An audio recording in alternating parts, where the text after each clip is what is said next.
شہر محبت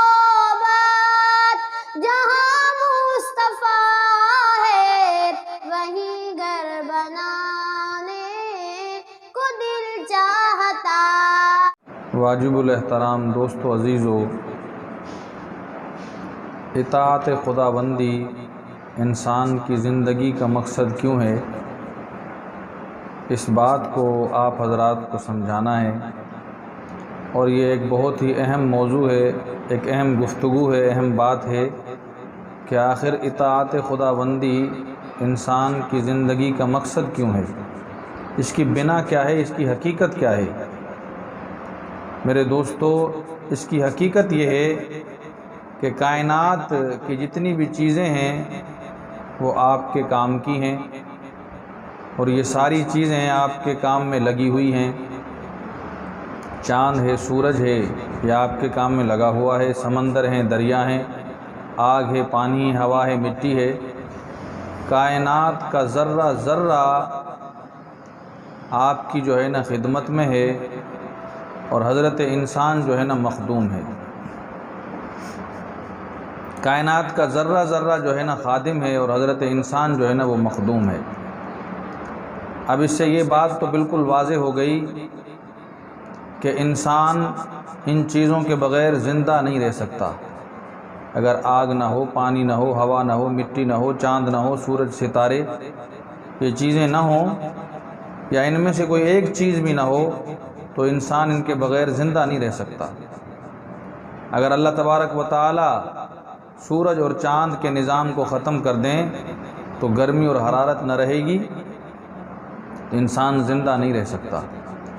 اللہ پاک اگر ہوا کے نظام کو ختم کر لیں تو انسان سانس نہیں لے سکتا، تو انسان زندہ نہیں رہ سکتا اس سے۔ اور آگ ہے، ہوا ہے، پانی ہے، مٹی ہے، ان میں سے کوئی ایک چیز بھی نہ ہو تو انسان زندہ نہیں رہ سکتا۔ پتہ چلا کہ یہ ساری چیزیں انسان کے لیے ہیں، انسان کے لیے اللہ تبارک و تعالی نے بنائی ہیں۔ اگر ان میں سے کوئی ایک چیز بھی نہ ہو تو انسان زندہ نہیں رہ سکتا۔ میرے دوستو، یہ بات خوب سمجھ لینے کی ہے کہ اگر سارے انسان ختم ہو جائیں یا آدھے انسان ختم ہو جائیں تو آپ دیکھیں کہ انسانوں کے ختم ہونے کے بعد بھی ان چیزوں کی بقا تو ہے۔ کروڑوں انسان دنیا سے چلے گئے، زمین پھر بھی باقی ہے، آسمان، چاند، سورج اپنی جگہ کام کر رہے ہیں، دنیا کا سارا نظام چل رہا ہے کہ ساری چیزیں اللہ پاک نے انسان کے لیے بنائی ہیں، اس انسان کے کام میں لگی ہوئی ہیں، لیکن یہ ساری چیزیں انسان کے کام کی نہیں ہیں۔ اس کی وجہ یہ ہے کہ دوستو، جب انسان دنیا سے چلا جاتا ہے تو زمین اپنا کام تب بھی کر رہی ہے، سورج اپنے وقت پر نکل رہا ہے، اور چاند اپنے وقت پر نکل رہا ہے، سورج اپنے وقت پر طلوع ہوتا ہے اور اپنے وقت پر غروب ہو جاتا ہے، زمین اپنے محور میں کام کر رہی ہے، ہوا اپنے حساب سے چل رہی ہے۔ اگر ان چیزوں میں سے کوئی ایک چیز بھی نہ ہو تو انسان زندہ نہیں رہ سکتا۔ یہ ساری چیزیں انسان کے لیے ہیں۔ اگر انسان اس دنیا سے چلا جائے، تو یہ چیزیں پھر بھی باقی رہتی ہیں۔ اللہ پاک نے ان ساری چیزوں کو انسان کے لیے بنایا، اور انسان کے لیے یہ ساری چیزیں جو ہے نا کام کر رہی ہیں، لیکن یہ ساری چیزیں انسان کے کام کی نہیں ہیں۔ تو آخر اس بات کا پتہ کیسے چلے کہ اب انسان کس کے کام کا ہے، کہ آگ، ہوا، پانی، مٹی اور آسمان، سورج، چاند، ستاروں کا نظام سارا انسان کے لیے، اور یہ سارا انسان کے لیے کام کر رہا ہے، لیکن یہ چیزیں انسان کے کام کی، انسان ان چیزوں کے کام کا نہیں ہے، تو آخر انسان ہے کس کے کام کا؟ دوستو عزیزو، انسان خالق کائنات کے کام کا ہے، یہ اپنے اللہ کے کام کا ہے۔ اگر انسان صحیح معنی میں اللہ کا بندہ بن جائے اور اللہ کی اطاعت کرنے والا بن جائے، اللہ کا فرما بردار بن جائے، اور اللہ کے سامنے اپنی پیشانی کو جھکائے، یہ ہے اطاعت خداوندی، جو انسان کی زندگی کا اصل مقصد ہے کہ اللہ کی عبادت کرنا، ہر چیز اللہ سے مانگنا، اللہ کو اپنا مشکل کشا ماننا، اللہ کو اپنا داتا حاجت روا ماننا، دن رات کا مالک اللہ کو ماننا کہ ساری کائنات کو بنانے والے اللہ پاک ہیں۔ اصل مقصد جو زندگی کا ہے وہ ہے اطاعت خداوندی، یعنی اللہ کو اپنا رب العالمین ماننا، اس کے سامنے اپنی پیشانی جھکانا اور اس کی عبادت کرنا۔ یہ بات بالکل صاف واضح ہے کہ انسان کی زندگی کا اصل مقصد ہی یہی ہے۔ آپ دیکھیں کہ اگر جتنی بھی چیزیں اللہ تبارک و تعالی نے اس انسان کے لیے بنائی ہیں، جیسے سورج ہے، چاند ہے، چاند کو پیدا فرمایا، پہاڑوں کو پیدا فرمایا، اگر ان میں سے کوئی ایک چیز بھی نہ ہو تو انسان جو ہے نا اللہ کی عبادت نہیں کر سکتا، کیونکہ اگر اللہ پاک ہوا کو بند کر دیں تو انسان سانس نہیں لے گا، مر جائے گا، عبادت کہاں سے کرے گا؟ اللہ پاک پانی کے نظام کو ختم فرما دے، پانی ہو ہی نہ تو انسان تب بھی زندہ نہیں رہ سکتا، پیاسا مر جائے گا۔ یہ ساری چیزیں، سارے انتظامات انسان کے لیے، اور یہ انسان اپنے مالک کے لیے، اللہ کے لیے۔ اس کا کام ہے کہ اللہ کی اطاعت کرنا، اللہ کی فرما برداری کرنا، اللہ کے حکموں کو ماننا اور اس کے حبیب کے طریقے پر عمل کرنا۔ اس بات کو میں دوستوں کو بڑے ہی آسان انداز میں، آسان مثال میں سمجھاتا چلوں کہ ایک شخص گھوڑا پال لے۔ اب ظاہر ہے جب وہ گھوڑے کو پالے گا تو اس کے رہنے سہنے کے لیے جگہ بنائے گا، استبل بنائے گا، اور گھوڑے کے لیے جتنی بھی ضروریات ہوں گی، سہولیات ہوں گی، سب کو وہ مہیا کرے گا۔ اس کے لیے مزدور رکھے گا تاکہ اس گھوڑے کے کھانے پینے کا خیال رکھے، اور دیگر جتنی ضروریات ہیں ان سب کا خیال یہ مزدور رکھے گا، اور اس گھوڑے کا مالک ان کے اخراجات کو برداشت کرے گا۔ اب اس مالک نے گھوڑا رکھا کیوں ہے؟ اس لیے رکھا ہے تاکہ اپنے مالک کو سواری کے لیے کام آ جائے، اس لیے سارے اخراجات برداشت کر رہا ہے، جگہ بنا رہا ہے، اس پہ خرچہ الگ کر رہا ہے، استبل بنایا ہے، کھانے پینے کا نظام ہے، سردی گرمی کا نظام ہے، اور ایک ملازم بھی الگ سے رکھا ہے، اس کی تنخواہ مقرر کرتا ہے۔ مقصد مالک کا کیا ہے کہ بھئی میں اپنے اس گھوڑے پر سواری کروں تاکہ مجھے یہ سواری کا کام دے۔ جب سواری کرنے کا وقت آئے مالک کا اور وہ گھوڑا شریر ہو جائے اور اپنے مالک کو سواری کرنے نہ دے، پریشان کرے، تو آپ مجھے بتائیں کہ اس مالک کا مقصد پورا ہوا؟ ہرگز نہیں پورا ہوا، کہ مالک نے اس گھوڑے کو رکھا ہی اس لیے تھا کہ بھئی یہ سواری کے کام آ جائے۔